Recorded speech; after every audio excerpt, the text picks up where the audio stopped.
Today I'm going to be reading two poems, again from my book, The Ivory Violin, a collection of poetry. The first one I'm going to read is called A Dream, a reverse poem. So for a little background, if you don't know, there are many different forms of poetry that a poem can take. That is something so interesting and fascinating about poetry, in my opinion, is that it can be so abstract and you can make it whatever you want and, really just make it work. I mean, in my opinion, really, is there considered a bad poem? It's all perception. I think that's really cool. There's all different kinds. There's haikus and limericks and 8x8s, and the one today is a reverse poem. So a reverse poem is a poem that can be read top to bottom and bottom to top and generally make the same amount of sense. And if you want more information, go ask your English teacher about it. So this one is called A Dream, a reverse poem. In the sky there are colored houses, turquoise, teal. Is it one or the other? Diamonds could be shattered to no true value, with sickening ivy vines constricting airflow made of snakes.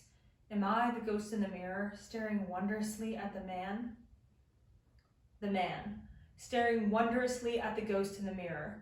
Am I made of snakes, constricting airflow, with sickening ivy vines? To no true value, diamonds could be shattered. Is it one or the other? Turquoise, teal. There are colored houses in the sky. So that's a reverse poem. I don't know if you can see from here or if you can just get an outline, but I read it top to bottom and then I read it bottom to top. So you can read it however you want. But I thought that was fun. I did a creative writing class where we did a lot of different forms of poetry, and this was one of them.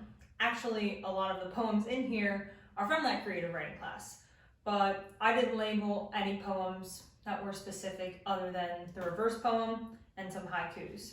I didn't label like 8x8s or limericks. I just left it. So the second one I'm going to read is untitled. It has no special form, it's just a poem, and it's more on the emotional side of my poetry. I won't compare your eyes to jewels that glisten in the sunlight. I won't say your eyes hold a depth so vast and fascinating that even when the planets and stars align, nothing could ever measure up to the beauty in you. That would be too easy, too cliche. I would much rather tell you how furiously my heart pounds at the mere thought of you, how my body becomes light and anew, how the weight of the darkness vanishes at your touch, how the clouds of worry and anguish and fear fall into the sea when you hold me in your arms. All right, so that's my second one.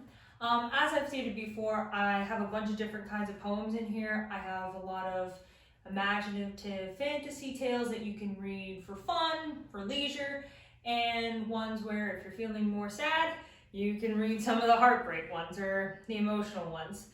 So I wanted to do kind of one of each today. The Dream was more, that fantasy, and the Untitled was definitely more the emotional one.